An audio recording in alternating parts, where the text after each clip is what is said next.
Italy is still too weak. Violated the Paris.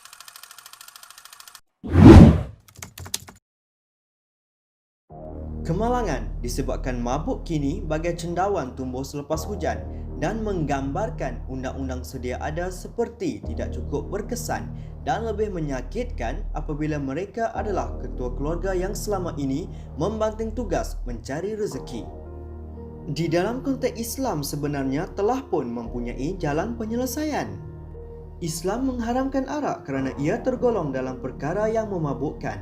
Diriwayatkan daripada Ibnu Abbas, sesungguhnya Nabi SAW didatangi oleh Jibril lalu berkata, "Wahai Muhammad, sesungguhnya Allah melaknat arak dan pemerahnya, orang yang meminta memerahnya, pembawanya yang dibawa kepadanya, peminumnya, penjualnya, pembelinya dan penuangnya.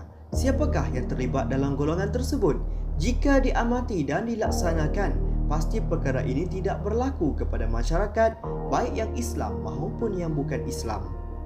3 jenis bunuh dalam Islam dipecahkan kepada bunuh sengaja, bunuh tidak sengaja dan bunuh seakan-akan sengaja. Pada hari ini, kemalangan nyawa akibat mabuk dapat dilabelkan sebagai bunuh seakan-akan sengaja. Ini kerana sedutan sebelum pelaku mabuk adalah dalam waras dan pasti dapat berfikir bahawa arak akan menghilangkan kewarasan tetapi tidak mempunyai perancangan dalam melakukan hal tersebut, iaitu kemalangan. Menurut mazhab Syafi'i dan mazhab Hanbali, sekiranya seorang Muslim dibunuh maka menjadi hak warisnya untuk menuntut bunuh balas atau dibayar diat.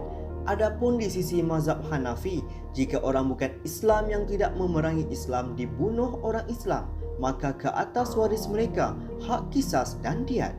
Fakta ini jelas menunjukkan bahawa pelaksanaan diat atau pampasan kepada keluarga mangsa bagi kes bunuh atau kes-kes lain melibatkan kecederaan memiliki peluang untuk dijalankan secara unilateral atau menyeluruh terhadap semua warga negara tanpa mengambil kira perbezaan agama atau bangsa seperti yang dipraktikkan dalam sistem perundangan negara Pakistan, UAE dan Iran.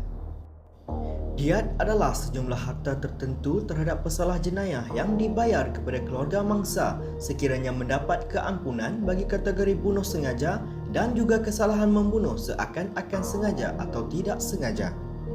Beberapa perselisihan dalam menentukan jenis harta gantian dan nilainya. Bagaimanapun, mengikut majoriti para fuqaha termasuk mazhab Syafi'i, diat mesti dalam bentuk 100 ekor unta atau senilai harganya.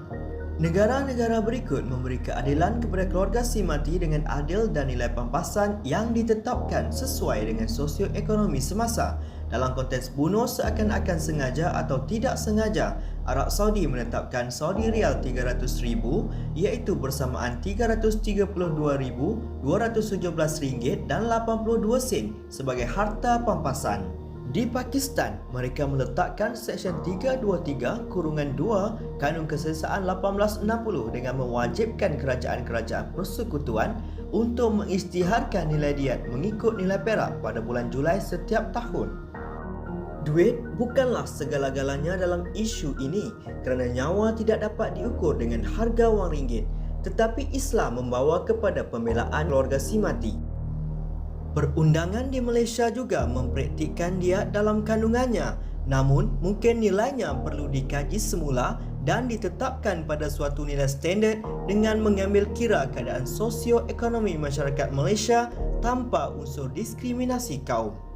Berkenaan dengan kadar diat yang sesuai di Malaysia, melalui rujukan artikel Pejabat Mufti Wilayah, nilai RM100,000 adalah munasabah diletakkan sebagai jumlah minimum bagi diat. Ini diambil berdasarkan kadar pampasan akibat kematian yang ditetapkan dalam amalan takaful oleh beberapa syarikat pengendali. Jumlah ini seperti yang dimaklumkan adalah tertakluk kepada pindaan daripada masa ke semasa dan berkemungkinan meningkat jika digabungkan dengan kos-kos ganti rugi yang dapat dibuktikan di mahkamah.